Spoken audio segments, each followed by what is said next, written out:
Welcome, today in front of me iPhone SE 2022 and I'll show you how to adjust ringtone volume on this device. So first you should just go into the settings application and here click on the sounds and haptics. And now here you can see the ringtone volume panel. Just to change the volume of our ringtone, you should swipe this white dot to the left or to the right side with your finger by this way. Also we can do this by the second way by using our volume buttons here on the left side of the device.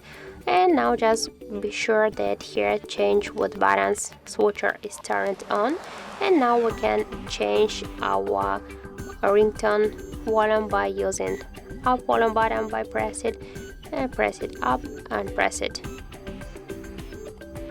down. And also we can do this by the third way, just by swipe up or down this volume button with our fingers. So that's it. Thank you for watching, and if you find this video helpful, don't forget to leave a like, comment and to subscribe our channel.